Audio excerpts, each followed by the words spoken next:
Shabbat Shalom. Sounds like y'all are alive out there, excited to be here, amen? How many of you realize and believe that you've been given exceeding and precious promises, amen? And how many of you also realize that those promises are not based upon or dictated to by anything that may be going on in your personal situation? Those promises aren't dictated to by anything that may be going on in the world that we can see with our physical eyes, and those promises aren't dictated to by what the enemy would attempt to lie to you and tell you, amen? We have promises given to us by the Most High, and because we're here today, how many of you realize that by your very attendance and choosing to observe the Shabbat, you declare who your master is. You declare who your king is. And therefore, every week when you make these declarations, how many of you realize that you're once again reaffirming those promises are mine to have access to? That inheritance, I have a rightful place there because I've declared whose house I belong to. And now you can look back, and anytime the enemy tries to come and begin to bring that doubt and suspicion, you can look back at this track record. I've declared who I'm going to listen to. I've declared who my king is. I've declared who my master is. Amen? That's exciting to me, especially as we see everything that's going on in the world today, to know that Yahweh has a plan and a purpose for his people to bring you to that expected destination and to give you hope. Amen? The title of this week's Torah portion is Mishpatim, and it's translated as judgments. And if you've read the Torah portion, if you've kind of been following along, it was interesting to me because Mishpatim seems to do a complete reverse of the style and everything that's been taking place up to this point. And we find that Mishpatim almost reads as if it's from the middle of the book of Leviticus. It's a bunch of laws, a bunch of do's and don'ts. And this is on the heels of everything that just took place in the previous portion, the majesty that's displayed at Sinai. And so you go from Yahweh speaking and revealing himself and all of his glory to all of a sudden this Torah portion seems to just screech to a halt. By the way, here's 53 random laws. And yet we know that Yahweh doesn't do anything by accident. So there's a purpose. There's a reason. Why are these here? This Torah portion is often referred to as the Sefer HaBrit, the Book of the Covenant. And we find that it concludes the official covenant-cutting ceremony at Mount Sinai. And there's a verse that actually states that Moshe is commanded to read what is referred to as the Book of the Covenant, the Sefer HaBrit. And most will acknowledge it seems as if this Book of the Covenant is these very laws that are about to be detailed. And as we said, it's interesting because there's a complete shift in the flavor, if you will, in the style when we come to this week's Torah portion. 53 different commands are seen listed, and yet it was exciting to me because I had started working on these notes previous to Shepherd John sharing, and when he began to share some things last week, it just was a perfect segue into this week, lower, because how many of you realize that even here, in the midst of what's taking place, you'll find that the significance is still being focused on Israel's willingness to hear. Pastor Shepherd John expounded upon this last week. It was all about Israel's ability to hear the voice. Well, this week we find it's continuing on. This whole ceremony that's taking place at Sinai is all about Israel learning to hear the voice. If they will hear the voice, if they will be obedient to that voice. And we find that it almost seems as if it's a repetition of the call that went forth in the Garden of Eden. Where are you? The voice is on the mountain, and it seems that the question's being asked, where are you? Yes, we know physically the nation of Israel, they're standing here at the base of the mountain, but where are you? Are they really here to once again walk with and be one with the voice? Now, when we look at these 53 commandments, it's interesting because he chooses specifically 53 to list here as part of the covenant-cutting ceremony. How many of you realize there's 613 total laws, total commandments? He addresses the 10 last week, but now he adds another 53 that seem to be so significant that these must be outlaid and agreed to before we can proceed further in this relationship. Well, how many realize that nothing is by accident? The number 53, we're going to look at this because it literally begins to lay the foundation for what's taking place in this Torah portion. 53 is the value of several interesting Hebrew terms. It's the value of the term eben, stones, as well as the term oben, which is literally a branch off of the word meaning stones. With this, the oben specifically describes a potter's wheel, or birthing stones, or a birth stool. And so when we see this, as he begins to declare these 53 commandments that Israel must agree to, these 53 Mishpatim, before the ceremony can be ratified, before the covenant can be truly agreed to, it seems as if they've actually been brought to the place of the birthing stones. The birth stool, the potter's wheel. This is where they're at. It's no accident. Mount Sinai and Mount Horeb is where they are. It's the potter's wheel. It's the birthing stones. Well, this term eben comes from the root word banan. It means to build, to rebuild, establish, or cause to continue. And it infers to build a house, to establish a family. But we find that all of these terms, eben, the stones, banah, to build, all of them have this two-letter root, which forms the word for sons. He's brought them here to become, to be built, and to be established as banim, as sons and daughters of the kingdom. It also seems to infer that before they got to this point, before they're here at this place, they're Israel, they've been redeemed, they've been brought out, but they're not sons until we get here to this point. And it's quite interesting because the same letters, as well as you continue to look at this value, 53 Mishpatim, 53 commandments, the same value, 53, as well as the same letters that form eben, stones, rearranged form the Hebrew word navah. And it means to prophesy, to cause to bubble up, to pour out, or to pour forth abundantly. And so when we see this, we have to ask the question, could these Mishpatim spoken to Israel actually be designed to prophesy over the living stones that have been gathered? They've been brought here, these stones, to be built up, to be established, to be transformed. Literally, these stones have been gathered at the mountain to be born again. Do you realize that when the Mashiach makes these statements, this was something he's referring back to what was the intention all along with Israel. They were brought to Sinai to be born again. They were brought to the place of the birthing stones, to be shaped, to be formed by the potter, in order so that at this point forward, now they would be seen as sons and daughters. Now they would be seen as capable of accessing an inheritance that the Father had for them in the land. Without this experience, they cannot enter the land. Without this experience, they cannot be classified or seen walking in the authority of sons and daughters. And so it seems as these words that are going forth, it's literally a prophetic word that's being spoken over them that has the potential to change the course of their very destiny and who they are. How many realize this is still the purpose of the words of the Torah? If we ever remove that and it just becomes words upon a page, it just becomes this rote religious exercise that we do, how many realize that we've completely removed ourselves from the very intention of Yahweh in giving us the Torah? It should be a prophetic word spoken into your life that has the potential to change you and transform you every time you hear it, every time you have that encounter with it. Amen? So it seems as we look at this, if Israel is unable to hear these words, because how many realize that the Messiah spends a lot of time talking about those that have ears to hear, let them hear. Well, we understand that physically everyone has ears, but it seems that the Messiah seems to point out a very particular problem with most people. They have physical ears, but they don't hear. They don't listen. And so we find that as Israel is brought here, it seems to be emphasizing the point, Israel, you must listen to these words that are about to be prophetically spoken over you, because if you don't listen to the words, if you have ears but you do not hear, then you will not be established, transformed. You literally won't be born again. You remain in a dead state. And it seems that it's only by being placed upon the birthing stones will they live again.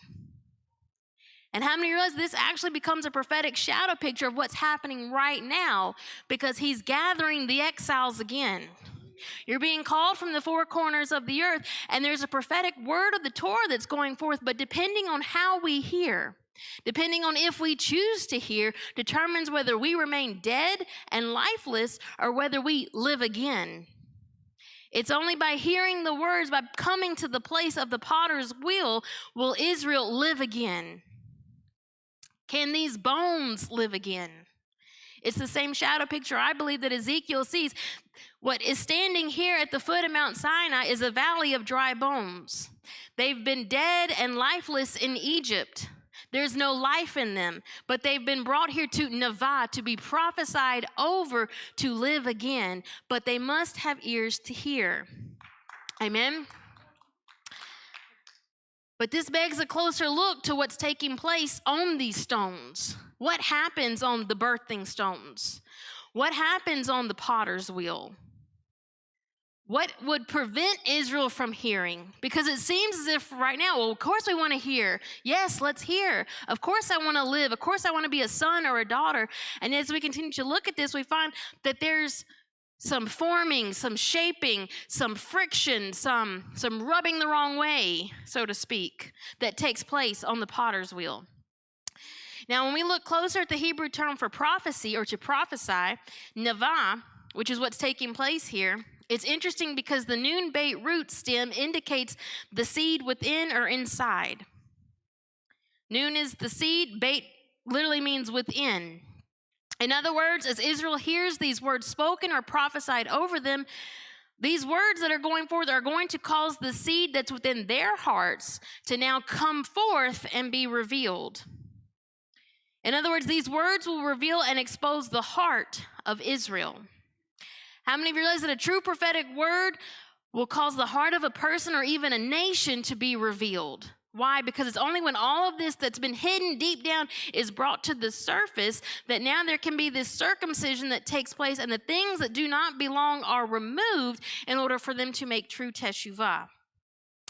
How many realize that this is why when you have an individual who intrudes into this role, the role of the prophet, or chooses to usurp this role, it's extremely dangerous. Why? Because those words also, they're seed. Whether they're from Yahweh or not, whether it's a false prophetic word or not, it's still seed. And it causes something to be brought forth, but it's with disastrous results, and it's not with restoration. And so we find that this is something quite needful. Israel's gathered here to receive this prophetic word, and as these words go forth, it's actually going to cause the heart of Israel to literally be revealed and opened up and laid before the Creator. Why? Israel has just exited Egypt. In order to be truly free of Egypt, any remnants of a seed within must be dealt with. How many realize that if they leave the obit, if they leave the potter's wheel, if they leave the birthing stones, having not allowed Yahweh to do the work of the potter of removing these things that don't belong, if the corruption of Egypt is able to still be housed within them, then when they leave this potter's wheel and they live again, so does Egypt. Egypt lives again as well. It finds new life in them. They literally become a GMO unholy mixture. Because whatever is within is now breathed life into it. And so now you can understand why sometimes throughout our own experiences and throughout when Yeshua is speaking to the people and here Yahweh speaking to Israel, why there could be a tendency to not hear. Because in order to hear, I have to undergo this process where I will allow him to remove anything that is not of him. And it can be painful and it can be this excavation that takes place within the spirit man. And yet this is necessary to become sons and daughters. In fact, this same root stem, this nun beit root stem, can indicate to hollow out or to bore out. It would seem then that there's a great significance being placed on removing or literally emptying out Israel, emptying out the remnants of Egypt. We have to ask, well, what's the danger if they don't? Well, remember, this sets a precedent and a pattern for our own exodus. What happens if we come out of Babylon, yet we don't deal with the remnants that are left within our own spirit, in our own minds, things that have shaped us, things that we've been involved in, that at the time it doesn't seem significant, but now as we're on the potter's wheel and that breath is about to be breathed on us, what is it that we're about to give life to? What is it that's about to live again? We give life to it again, and we find that if there's anything that is contrary to the word of Yahweh, then we've just birthed a generational curse. we give life to the very things that will eventually enslave us again. And now you can understand why Israel's brought here. It's the potter's wheel. Things have to be removed. Some things have to be taken care of. This is like, it's housekeeping in the midst of this Torah portion. And yet it's powerful because Yahweh's promising them that you're going to live again. I'm going to cause you to be made and transformed into my sons and daughters. But this process is necessary. There must be this emptying out of Israel. And it seems then as Israel stands here, it's a separation of the seed lines again. How many realize that this is what Yahweh is in the business of from the very beginning? He is consistently separating and making sure that this doesn't get contaminated.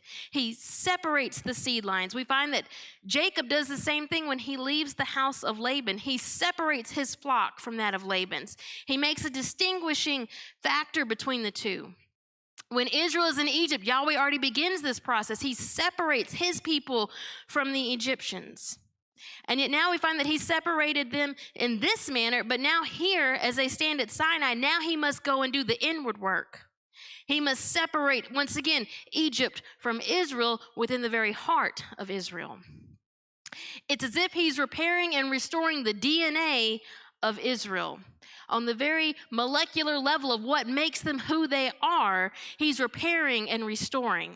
Now, that's a very powerful concept because how many realize that we currently live in days where not only spiritually can you be contaminated and disruptive in your mind and in your spirit, but now physically you can be assaulted as well.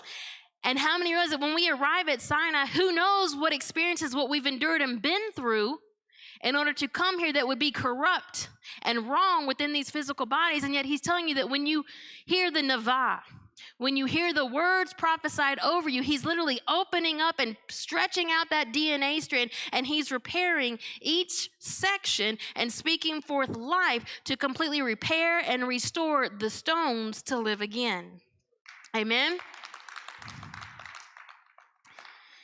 Now these 53 Mishpatim we find are spoken here at Sinai in order for the covenant terms to be agreed to, but they also go along with the 10 mitzvot, the 10 commandments. We find the 10 words are spoken, Israel must agree to them. And then these 53 Mishpatim are spoken, Israel must agree to them. Together we find that 63 commands are given in this covenant cutting ceremony. Well, 63 is also an interesting number. It's the value of the Hebrew word galal, which means to roll away, to remove something.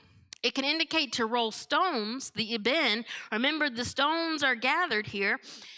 But it's quite interesting because cognates of this root stem galal can indicate either redemption and awakening, but on the opposite end, it can also mean to be exiled.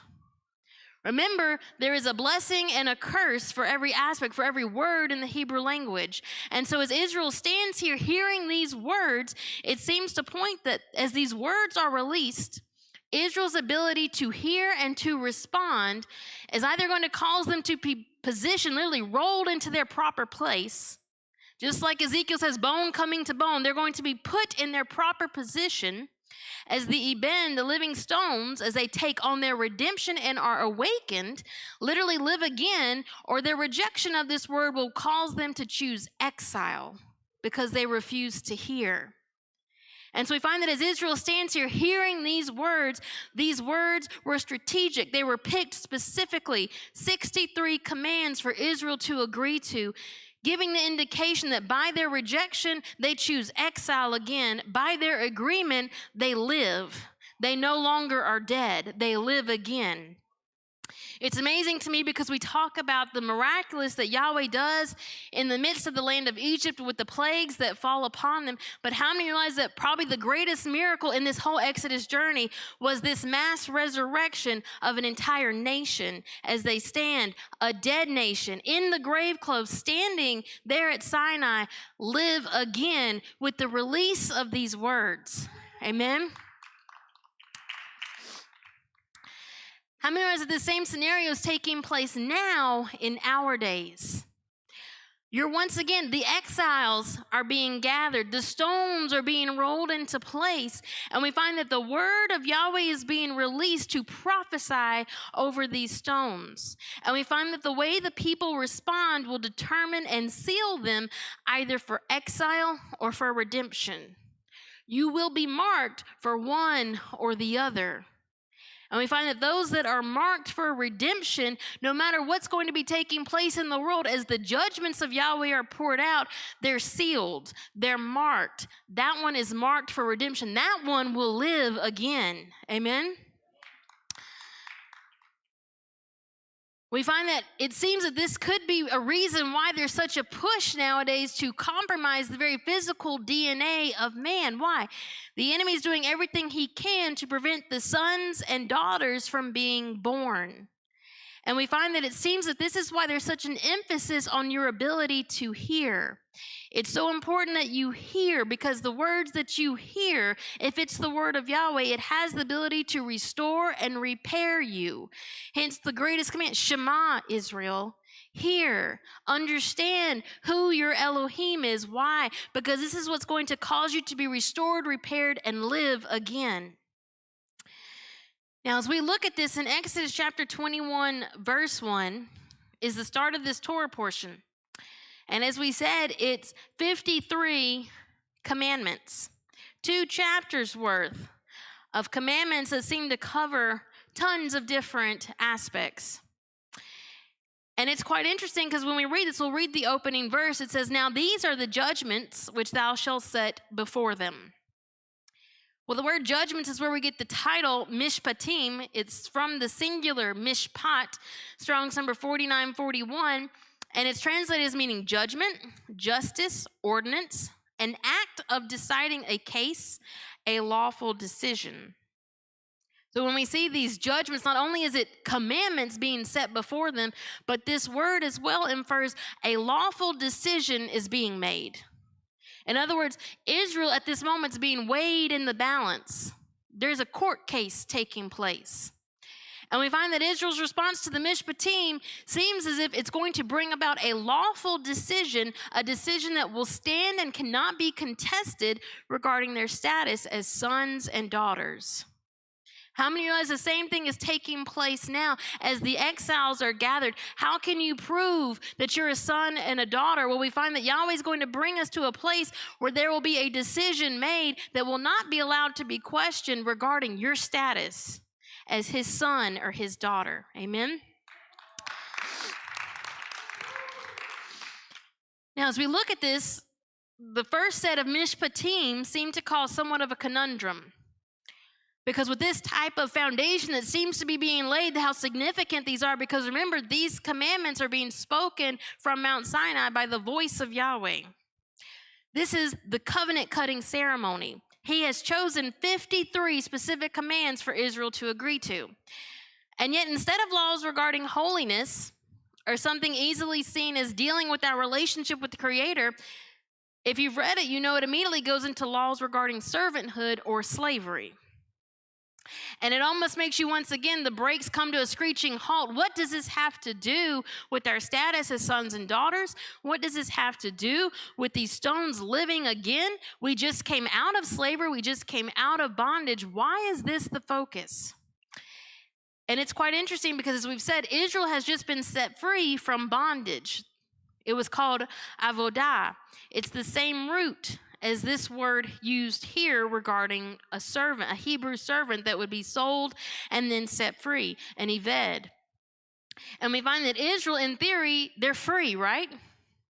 They've been set free from Egypt. They're here at the mountain. They're free. Why is the focus on commandments regarding slavery or servants? In Exodus chapter 21, verse 2, we read, "If thou buy a Hebrew servant, 6 years he shall serve, and in the 7th he shall go out free for nothing." But in 5 and 6, we find that sometimes there's a situation where that servant will choose to stay. "And if the servant shall plainly say, I love my master, my wife, and my children, I will not go out free. Then his master shall bring him unto the judges. He shall also bring him to the door or unto the doorpost, and his master shall bore his ear through with an awl, and he shall serve him forever." Well, let's look at this word for servant. It's Strong's number 5650, Eved, and it means slave or servant, but you have to understand the same term is used for worship as well. It's used to describe the priestly duties in the tabernacle. It's a term that can be used to describe when Adam leaves the garden, he must till the ground. It's a term that is used to describe anything that you're going to put your hand to. Any type of work that you're going to do, it's Eved. It comes from that root word avad, to work, to serve, to labor. But it's quite interesting because when you break apart this term Eved, it's spelled ayin beit dalet. The ayin beit root forms a two-letter root in Hebrew, Strong's number 5646. It's an architectural term referring to the plank or beam that forms a threshold. This root is connected to the letter dalet, which means a door. So when you see this term avad, the literal Hebrew pictographic language reveals that it's dealing with the threshold of a doorway. And we understand that to cross the threshold indicates a covenant has been cut. Now remember, Israel was Eved. They were slaves in Egypt as well. And so it seems to indicate that in that servanthood, in that slavery in Egypt, a threshold was crossed in order for them to be placed into bondage. Now, as we look at this, it seems that these introductory Mishpatim then have a deeper meaning hidden within. Something's taking place here. There's a reason he chooses to address this specifically first. We find that not only are these instructions that would structure the society of Israel, ensuring that they never became a nation steeped in bondage. How many of you realize that should be a key indicator that all the nations of the world, including the nation of the free, is a nation steeped in bondage? But Israel, the people of Yahweh, were not to be a nation steeped in bondage. But we find also it reveals not only more aspects of the covenant being offered to them now, but it also seems to be pointing towards something that they've been redeemed from. So we have to ask the question, how? Well, we understand that Israel's been brought here to Sinai in order to enter into a covenant. This is the Sefer HaBrit. This is literally the book of the covenant. It's the covenant cutting ceremony. And it's by crossing the threshold that they enter into this threshold covenant with the King of all creation. And how many realize that in ancient traditions that when you would cross the threshold into a home, you've now become part of the family? In other words, if Israel chooses to step across this threshold, they're becoming sons and daughters when they enter into this covenant with Yahweh. And yet it seems as if it's reminding them they've just exited, though, a house. They've just come out of the house of another, Pharaoh, having served, having avad, having crossed a threshold with him as well. And it's interesting because the term avad can even mean worshipped, having looked to him as their source, having looked to Pharaoh as the one that was their sustainer. And we find they've arrived at Mount Sinai, which is literally the place of the threshold, coinciding with Shavuot. It's interesting because Shavuot is 7 weeks from celebrating and being freed upon Passover. And it seems that now, as they approach this threshold, before they are welcomed across, Yahweh begins to point out some very strategic and specific things. Some choices must be made, and they must have a clear understanding before they cross this threshold, before they enter into his house. Now, it's quite interesting because this number 7, remember, it's been 7 weeks since they've been set free, and now they have arrived at Sinai, that the season of the slaves or servants being released also revolves around the number 7. For 6 years they serve, but the 7th year is when they go free. And we find this 7-week season of counting the Omer to Shavuot is a pattern as well of the 7th year sabbatical, which also dealt with a releasing of slaves and debts, the Shemitah year. And it also seems to be pictured in the weekly Shabbat, a day of release. Once again, you have these patterns continuously. 6, you serve. 6, you work. But the 7th, there's something about being set free. There's something about being released. And here we find that Israel has arrived in the 7th week. It's the time of their freedom. It's the time to be released, to be set free. So we have to ask the question, could it be that it was not about Israel physically exiting Egypt that would set them free, but the decision they make right here in this moment when presented with this covenant, now is when they will be declared free? Will they allow Egypt to be removed from them? In Romans chapter 7, verse 23, the Apostle Paul describes it this way, that there's a war in my members. And it seems as if as Israel stands here, that's what's taking place. Just as Rivkah with Esau and Jacob in the womb, there's two opposing seeds. There's two opposing thoughts, two opposing mindsets within the heart of Israel. There's a war in their members. Will they allow the sword of the word of Yahweh to literally dissect and remove on every level anything that stands contrary to that word in order to now cross this threshold and live again as sons and daughters? We find the Mishpatim focused on here reveal that the servant can choose to stay with their master forever. And so often we look at the bondservant in the aspect of being a bondservant to Christ or Messiah, to be a bondservant in the house of Yahweh, to serve him forever. But remember, the whole basis of what's taking place here is that Israel is free. They're sons and daughters. Yet they've just come out of being Eved, servants to Pharaoh. And then he begins to expound on these rules that I believe was meant to cause them to understand what's taking place. They have a choice. They can choose to serve that previous master forever. It seems to be narrowing in on the fact that even though Israel has been physically delivered from Egypt, literally the time of their freedom is here. It's now. It's the season. You're being set free. But they still have a choice as to whether they will stay with their former master, Pharaoh.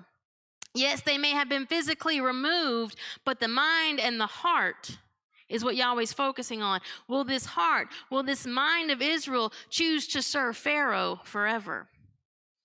Hence the reason Israel's removed, so it seems as if this could be part of the reason that there's such a severity associated with dishonoring the Shabbat and the Shemitah sabbatical years. Why? Because it's the pattern. It's the rehearsal. When you keep Sabbath, when you keep the Shemitah, you're constantly declaring that you are set free. You're a son and a daughter. You're choosing to be set free and released from these things. Why? Because Israel's not a nation of bondage. Israel is sons and daughters. And yet when we choose to dishonor the Sabbath, it's as if you're declaring, I don't want to be set free. This is my master forever. Whether we understand it or not, this is why the Mishpatim were so specific and laid out right here. Before Israel could ever go further or understand this covenant relationship, they had to understand this principle. You will declare who your master is, and that will be your master forever. Amen? So we find that when we dishonor these divine appointments, it's as if we're voicing our desire to stay with another master forever, rejecting the role of free sons and daughters offered to us by Yahweh. Hence the reason Israel's removed from the land. They're removed from the inheritance. Why? The inheritance is reserved for sons and daughters, and they're sent into exile. Why? Because they dishonored the Shemitah. They dishonored the Shabbat. 2 Chronicles 36:21 says, to fulfill the word of Yahweh by the mouth of Jeremiah until the land had enjoyed her Sabbaths. For as long as she lay desolate, she kept Sabbath to fulfill 70 years. It's so significant to Yahweh that this would be something instituted in the land, that when Israel rejected this, they're removed. Why? Because you just declared, I have another master.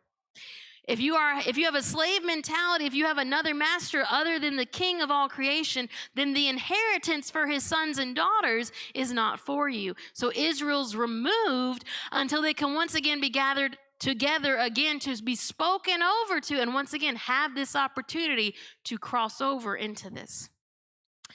Now we find that a physical mark was given regarding one who would choose to stay with their master. We're told here in Exodus 21 that they would bore his ear through with an awl.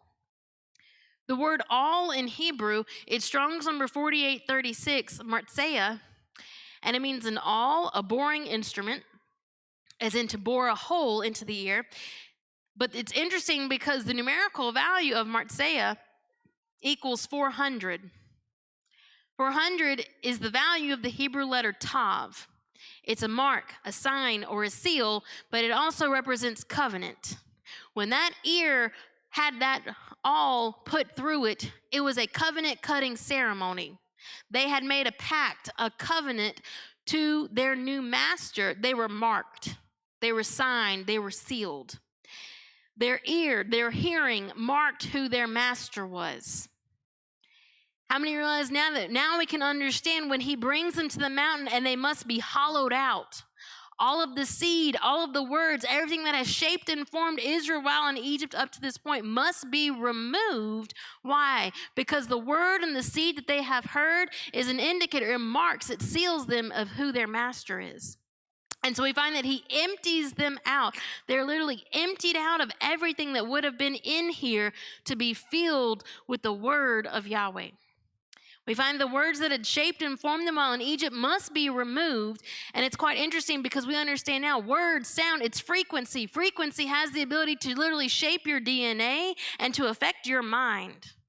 And so we find that what Yahweh's doing is he begins to change the tune. He begins to change the frequency in order to repair and restore. Why? Because Matthew chapter 6, verse 24 says, you can't serve two masters. He will not allow Egypt to be inside Israel and then them declare, we'll serve you. All that you've said we will do. That's not the way it works. All of this must be removed, circumcised, cut off. We find that as Israel stands at Sinai, this is the true moment where they will make their decision that will mark or seal them. Will they choose bondage forever to Pharaoh as their master? Or will they choose to be the redeemed sons and daughters as they stand here, living stones, vibrating with the words that have been prophesied over them and go free?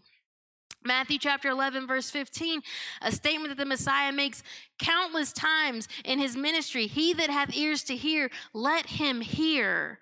Why? Because it's by your hearing. If you hear these words, you're going to be marked, you're going to be sealed. He came for the lost sheep of the house of Israel, and if they will hear, they'll be restored as a son and daughter, no longer dead in exile and cut off. Amen?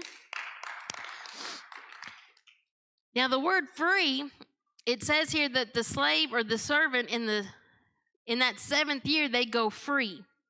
It's Strong's number 2670, kapsi, and it means free from slavery. But it's interesting because this is the first reference of this term, is right here in these Mishpatim. This never comes into play earlier in the scriptures. It's not used in regard to how Israel's coming out of slavery or any time previously. It seems to be unique to this situation right here. But it's interesting because kafsi, it shares the same root as Strong's number 2664, kafash, which means to search for, to seek out, or to disguise oneself. And it seems to emphasize once again that to be free, there's a searching out that must take place. Even though Israel is physically set free, until their heart and their mind, literally their spirit, is searched by Yahweh, and anything that is contrary is removed, then they're not truly free. There's these hooks within them that will consistently and continually pull them back to their former master. Well, let's look at this term kafash, to search for, to seek out. It's interesting because the first use of kafash, to search, is seen in Genesis chapter 31, verse 35. It says, and she said to her father, let it not displease my Lord that I cannot rise up before thee, for the custom of women is upon me. And he searched kafash, but found not the images. It has to do when Jacob is making his exodus from the house of Laban. And we find a precedent is set. The house of Israel has a tendency to try to bring the house of Laban, Egypt, Babylon with them. They'll leave the physical place, but they bring remnants with them. Rachel brings the house gods of Laban. Laban is searching for the idols that have been stolen when Jacob makes his exodus from the house of brick making. It's no accident that Laban comes from the root Lavan, meaning to make bricks. Israel's leaving the house of brick making, and yet they also seem to have potentially brought some images, some idols with them as well, following in the footsteps of their mother Rachel. Could it be that Israel's freedom is hinging upon their willingness to allow the idols that have been disguised, hidden within themselves, taking root within their own hearts and minds, that these must be discovered and removed? They have to be removed from the camp. This can't be allowed inside. Leave that which belongs to Egypt and Laban where it belongs. Don't take it with you. Now, it's no accident that these images, they were called teraphim here. Laban is searching for the teraphim. They're closely associated with the ability to speak. Within rabbinical literature, as well as in Zechariah, we see a verse where it talks about these teraphim speaking. I realize that as long as Israel listens to the words of the teraphim, they are their master. There's another one that's speaking, planting seed, speaking a prophetical word over them. And so we find this is what Yahweh's addressing. These must be removed. It's interesting because teraphim comes from the root stem rapha, Strong's number 7495, and it means to heal or to sew together, to mend, to restore something to its intended state. Yet this same root can also infer the dead ones, shades. We see it in the title Rephaim, which were a race of Nephilim or a race of giants. And so these teraphim, these images, these idols, how many is there more than just this little cute statue that Rachel chooses to take from Laban? They're more than these little statues that Israel potentially is taking from Egypt. There's a power behind these images that's speaking into them, and it's affecting the very mind and DNA of Israel that would cause them to be contaminated. It will weave together. It will sow and interweave life and death, the seed of theirs with that of the living man, and it starts when Israel is listening to their words. How many realize that it takes you allowing these words to take root that enables these dead ones to live again?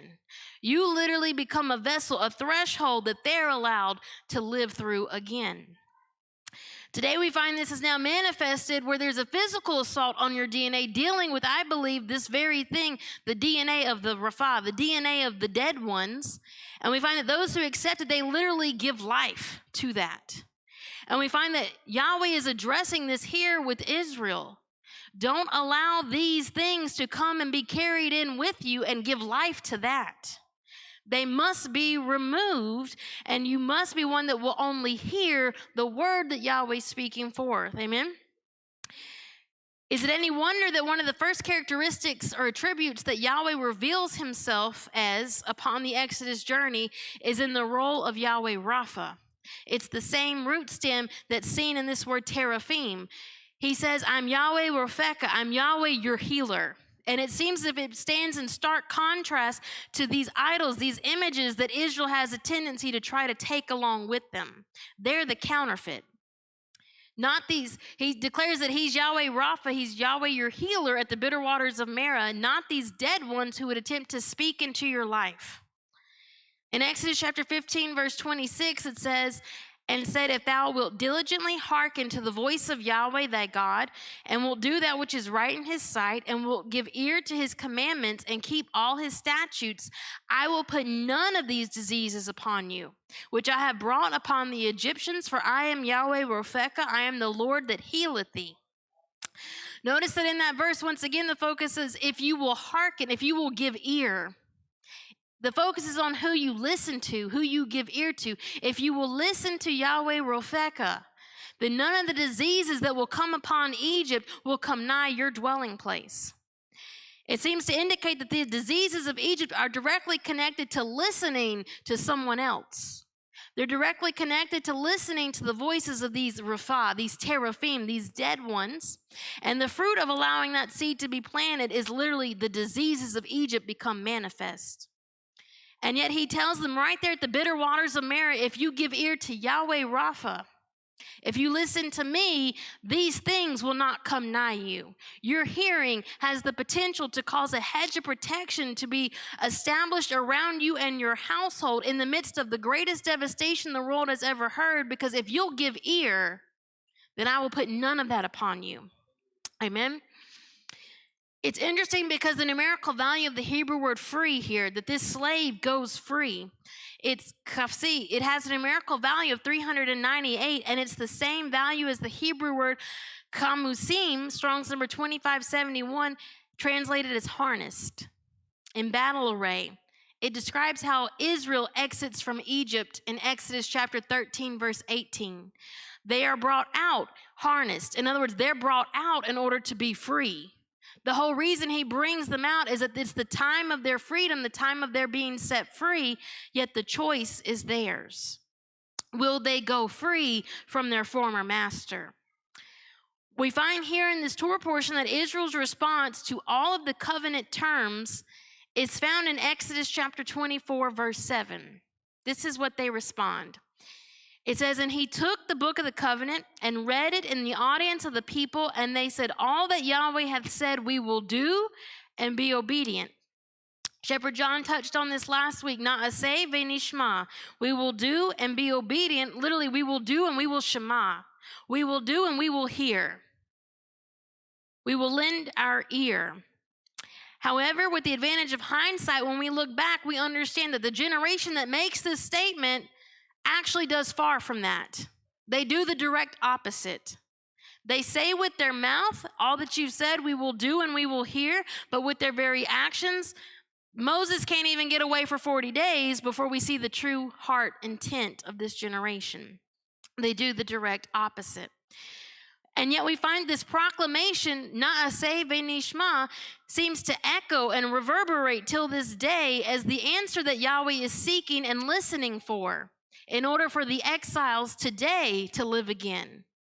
It seems as if he's asking and he's seeking, where are you? And he's waiting for the collective group of those that have been exiled to respond, Na'aseh ve'nishma. All that you've said, we will do and we will hear you. We will be obedient. We will answer your voice. Na'aseh ve'nishma has a numerical value of 891.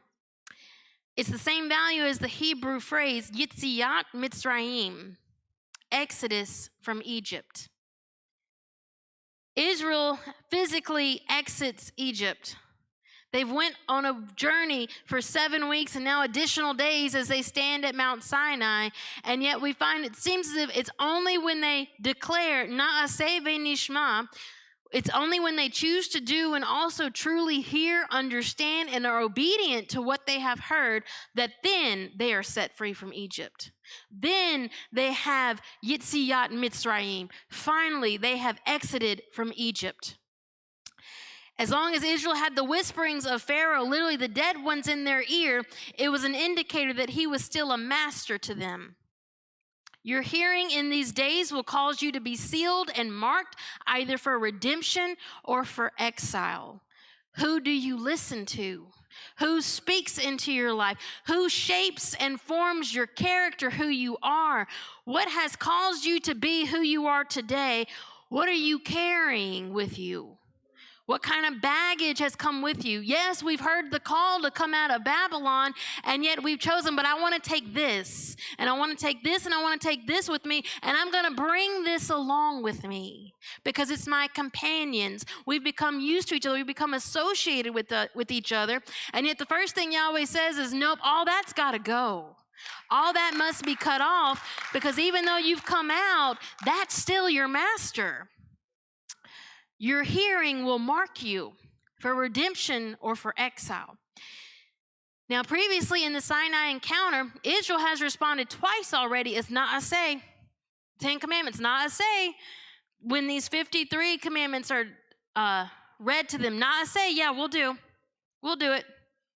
But they never say, well, we're really hearing. We're being obedient. We understand this. They just say, yeah, we'll do it. Na'aseh. And yet it seems as if this can't go further until they answer correctly, until they add ve'nishma. Even though they don't really mean it, it seems to set the precedent of what Yahweh's looking for, that this is the answer. Na'aseh ve'nishma. They add ve'nishma finally at the last answer. 3 times they're asked, and it's only the 3rd time that they finally answer this way. The numerical difference between Na'aseh, which equals 425, and ve'nishma, which equals 466, the difference between these two terms is 41. In other words, when they only answer Na'aseh, it has a numerical value of 40. The difference is 41, and the value of 41 is the same value as the Hebrew word betel. It's Strong's number 989 and 988, and it means to cease, to stop, to discontinue, to delay. literally to hinder something. But it can also mean to be empty or vacant. As long as Israel would only answer na'aseh, we'll do, but they never hear. As long as they answer everything that you said we're going to do, but we don't have ears to hear, and they don't choose to shema, it delays and causes what the Father is building within them to cease, to be hindered, to be delayed, to stop, to be discontinued. They're left empty and vacant of his presence. In other words, he doesn't cross the threshold with them. There's no covenant. In other words, they're not awakened in the midst of their exile. They don't live again. They're just empty stones waiting for someone else to fill them until they acknowledge we will hear. Now, it's no accident that the ear is marked here with this slave or this servant, the ozen.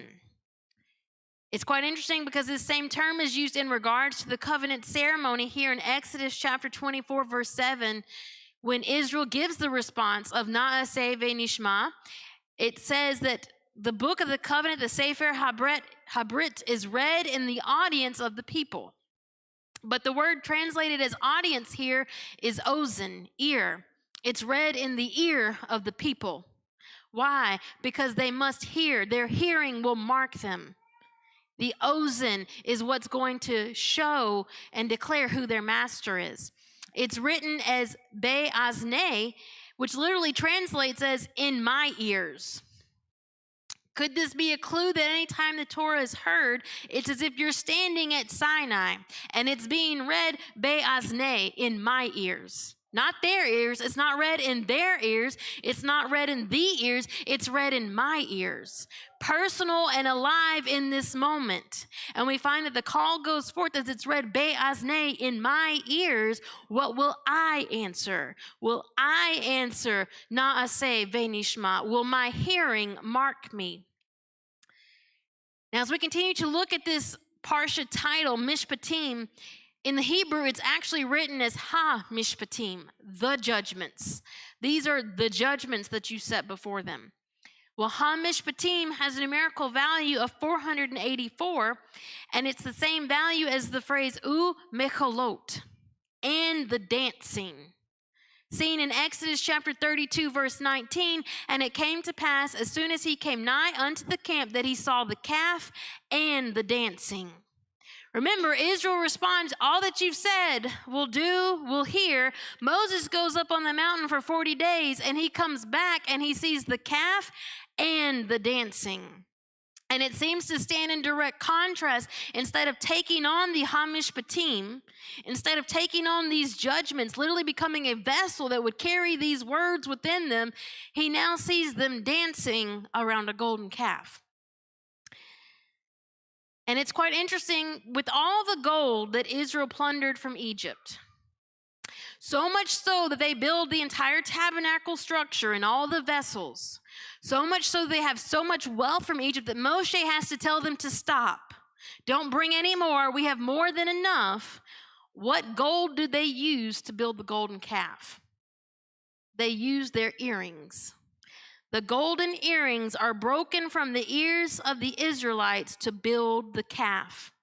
Exodus 32 verse 3 says, and all the people break off the golden earrings which were in their ears, and they brought them unto Aaron.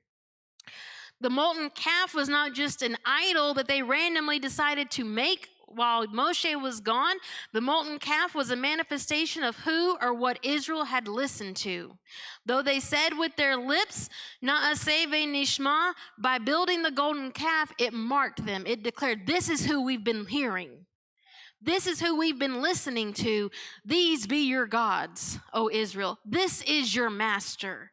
By your own choice, by your own choosing to hear his words and ignoring what Yahweh's been speaking to you from the mountain, this is your master. Israel's dancing, however, here is highlighted. It's quite interesting because when you read this whole text here in Exodus 32, Moshe is told on top of the mountain by Yahweh himself that Israel has built a golden calf.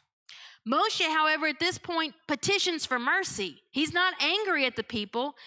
He petitions Yahweh for mercy. Please don't cut them off. They've made a mistake. It's okay. We can fix this. Yet as he comes down the mountain, it makes a statement that he sees the golden calf and he sees the dancing. There's something about the dancing that changes Moshe's response to what's taking place. When Moshe sees the dancing, he breaks the tablets of stone. He breaks the ketubah, the commandments, the Torah. He also, it says that he becomes angry. He becomes wroth. He becomes angry when he sees the calf and the dancing. The dancing most likely pointed towards a fertility ritual that Israel is now engaged in around their master, around their God. And it's quite interesting because mekola, the root word of dancing, is written with the exact same letters as machale, Strong's number 4245, which is first seen referring to the diseases of Egypt in Exodus 15 at Merah.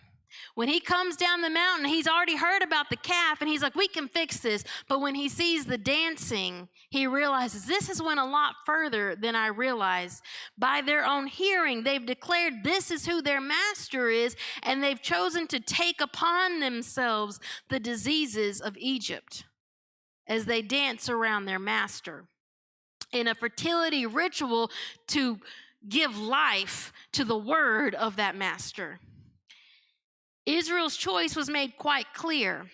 They took upon themselves the diseases of Egypt by allowing the dead ones to speak into them, releasing seed that would manifest in their own bodies.